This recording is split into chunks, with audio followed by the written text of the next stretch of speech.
Hi, I'm Katie Durham, and this is going to be my third and final position statement. The chapter I picked is Chapter 10, which is Management and Supervision of Sex Offenders in the Community. It starts with all the different acts that help prevent sex offenders from doing an act over and over again. So the first act that they mentions is Jacob Wetterling, which he helped start the RCNL. He was a little boy who was riding his bike home, got abducted, and unfortunately he was never found, neither was his capture. So when this happened, Congress thought, well, hey, let's put an act in that helps the community and everyone else know who's around us at all times or who's in our community. Now, at first, most states did not want to put this act into act, I guess you could say. And the last state that actually was to use it was Massachusetts. Now, if they didn't, they had to lose 10% of their federal funding, which most states do not want. They love their federal funding. So I guess that was a little motivation. Next law that came into act was the Megan's Law. Megan was kidnapped by a pedophile. She was lured into the pedophile's home, which was her neighbor, with a little dog, and she was raped and killed, that's very devastating. And it's sad that someone has to die and be raped for an act to be put out there. It's very sad.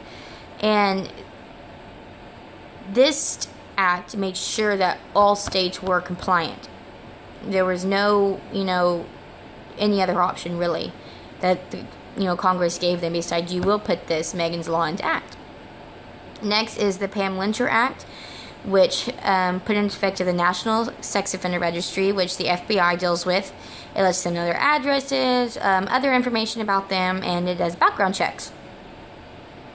Now, Pam Lynch was a real estate agent who she walked into one of her homes and someone was waiting for her to attack her. Now, not saying Pam's really lucky, but she really got lucky on this fact that her husband came to the house, stopped the act and helped save her life. Unfortunately, her and her two daughters died in the TWA flight, and because of that, once again, someone had to die. Congress put in the Pam Lyncher Act, which helps now let the FBI know about the sex offender registry. Next is the Protection of Children, which protects children from human trafficking and child pornography. Next is the Campus Act. Campus Sex Crimes Act of 2000. Okay, I love this since I'm going to college. It lets people know and the institution of sex offenders, and they have to report if they are a sex offender, which is great. And that's what that act does. And next we have the Protect Act, which helps the abduction of children. It helps people know, like the Amber Alert, for instance, that loud beep, beep, beep that goes off on your phone in the middle of class. It helps everyone know when a child's abducted. It gives, the car, the license plate, what town, a description of the person. It lets everybody know what's happening and what they need to look out for if they need to report it. Next, we have the Adam Walsh Child Protection and Safety Act. This act is amazing. It is very sad that a little boy had to be decapitated for this act to be put into motion. People say, oh, all these acts shouldn't be put in motion, it's not fair.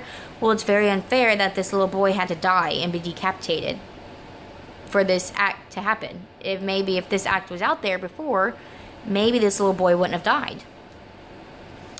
Now, this act actually is a registration and notification, and does civil commitment, it's child pornography prevention, and it has internet safety. It makes failure, if you fail as a sex offender to register, it is a crime. You have to report that you're a sex offender if you are on the list. It is a crime if you do not. Now, most states do not want to apply the AWA, which I think is totally ridiculous, and this is where my position statement will take. Each state should be mandatory to have the AWA to let everyone know to save children and adults. What is so wrong with the AWA? Protection and, you know, protection laws against it.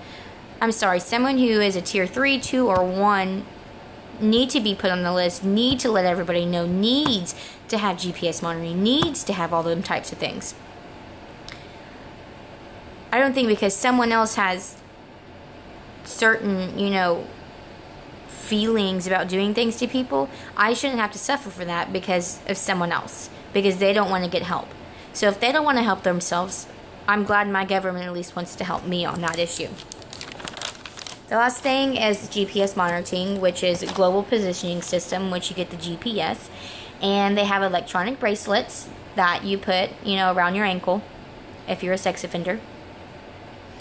Now, some people think, oh, some people shouldn't be on the sex offender list forever, or, you know, certain things like that. Well, tier 3, people who are high sex offenders, and some of tier 2 sex offenders, depending on the crime, are considered high risk, and they're put on the list for 25 years, which to me, as a high risk offender, that's not very long, especially if you commit an act at 20 years old.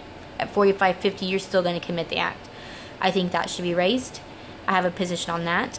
And a low risk is actually 15 years, which, I mean, some people get put on the list for peeing by a church or school. If a male is peeing by the school because he's drunk and a little kid sees his genitals, you know, that's considered showing off your stuff to little kids, so you get put on the list. Now that is a little for 15 years, but you have to draw a line somewhere, and maybe he shouldn't have been peeing by the school. So in my position, any act that helps put sex offenders away and keeps them from doing anything bad and helps us civilians in any community know about sex offender is worthy in my book. Thank you for your time, and this is the last time you'll see me. I hope you appreciate all my videos, and I hope you make a good grade. Bye!